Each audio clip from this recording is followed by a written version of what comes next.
నాకు ఓటీపీ వచ్చింది, నేను మళ్ళీ కాల్ చేస్తా అంటే మీకు ఆల్రెడీ సిలిండర్ ఇష్యూ అయింది అని చెప్పేసి మెసేజ్ వస్తుంది సార్. ఇప్పుడు అది కనుక్కుందాం. మామూలుగా ఎప్పుడు నేను రానండి, ఎప్పుడో ఏదో 5 years బ్యాక్ ఎప్పుడో వచ్చున్నాను. ఆ మధ్య దీన్ని అప్డేట్ చేసుకోవటానికి వచ్చున్నానండి ఫ్లడ్ టైంలో. ఇంకా డెలివరీ ఇస్తారు, రోజు బండి వస్తుందండి, ఇంకా వస్తుంది. ఆడవాళ్ళకి తెలియదు కదా, ఈ కొద్దిగా రష్ ఉంది కదా, కొద్దిగా నిదానంగా ఇస్తారేమో అండి. ఆల్రెడీ నాకు 35 days టైం అయిందండి. January 21st నేను బుక్ చేశా.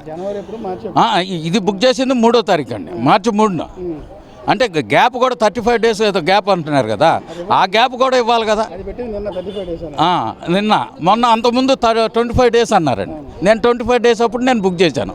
మెసేజ్ వచ్చింది, ఇంట్లో ఎవరు లేరు, ఆమె రాలేదు, ఇక్కడి నుంచి మోసుకెళ్ళాలని నా పరిస్థితి ఏంటండి?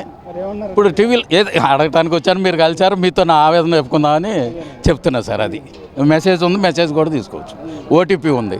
ఒకవేళ ఇష్యూ అయ్యి ఉంటే ఓటీపీ ఎవరు చెప్పారు వీళ్ళకి? సిలిండర్ ఇష్యూ అయిందని నేను ఇప్పుడు ఈరోజు మళ్ళీ బుక్ చేశానండి. ఒకవేళ 35 days ఇది ఉండి ఏమైనా బుక్ అవుతుందేమో, ఎందుకు మనం తప్పు లేకుండా అని చెప్పేసి. సార్ లేదండి, బండి ఎట్లా నాకు ప్రూఫ్ కావాలి కదా, నా ఓటీపీ చెప్పాలి కదా అతనికి. నా సెల్ ఫోన్కి వచ్చిన ఓటీపీ అతనికి చెప్తేనే కదా ఇష్యూ అయ్యేది. ఎలా ఇచ్చారు? ఒకవేళ అయ్యి ఉంటే కనుక అది రికార్డులో చూసి ఇప్పుడు తెలుసుద్దండి వాళ్ళు ఇష్యూ చేశారా లేదా, దొంగతనం బయటపడుద్ది. బండి ఉందా లేదా, నాది లోటు బండి. ఇప్పుడు వారు 3వ తారీఖు అన్నారు కదా, పరిస్థితి ఏంటంటే మీరు చెప్పాల్సిందే సార్. ఏముంది, ఇదిగో ఇక్కడ నిలబడాలి, 3 పిల్లలు వచ్చి ఇక్కడ నిలబడాలి.